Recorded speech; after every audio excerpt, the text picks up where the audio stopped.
St. Cloud, Merovingian, 560, Nogent, Gaul. St. Cloud, called in Latin Clauduardus, is the first and most illustrious saint among the princes of the royal family of the first race in France. He was son of Clodomir, king of Orleans, the eldest son of Saint Clotilda, and was born in 522.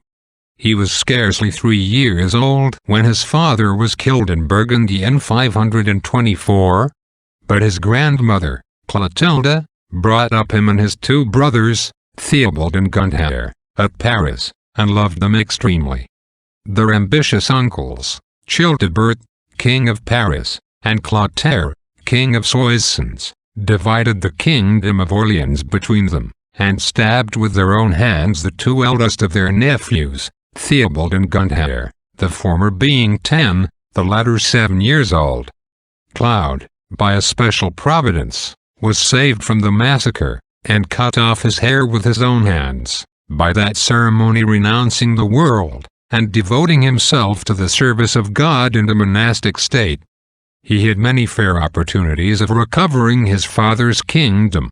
But, young as he was, he saw by the light of grace that all that appears most dazzling in worldly greatness is no better than smoke, and that a Christian gains infinitely more by losing than by possessing it.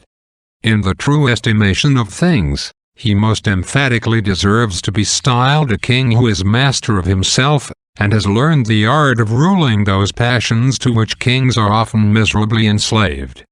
This victory over himself the pious prince gained, and constantly maintained by humility, meanness, and patience, by austerity of life, watchfulness, assiduous prayer, and holy contemplation.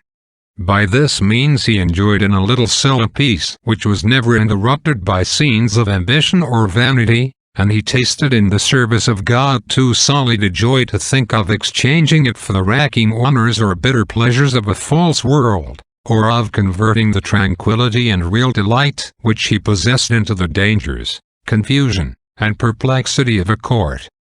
Coarse clothing gave him more satisfaction than the richest purple could have done. He enjoyed in his own breast and in his cell all he desired to possess in this world, and he daily thanked God who had drawn him out of Babylon before he was infected with its corruption and intoxicating Saracen wine.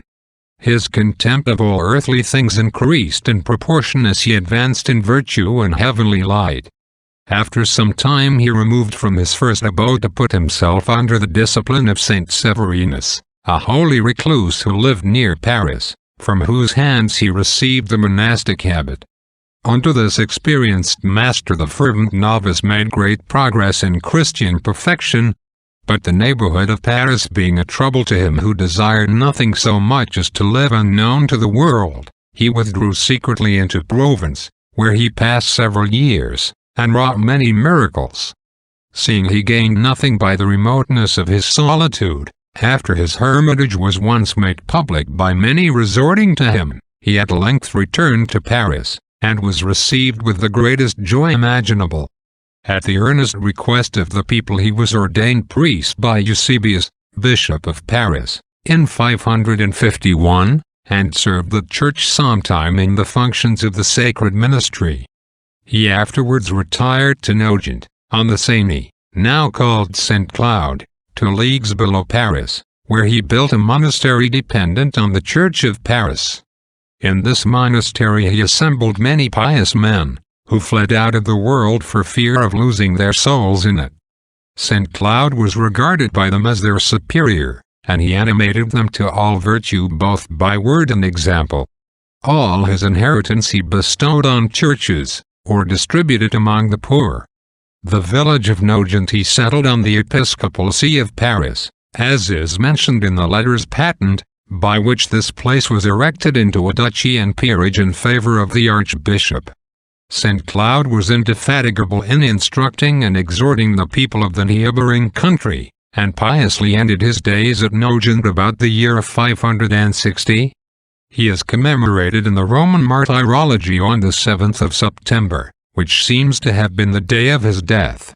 The monastery has been since changed into a collegiate church of canons, where the relics of the saint are still kept, and the place bears his name.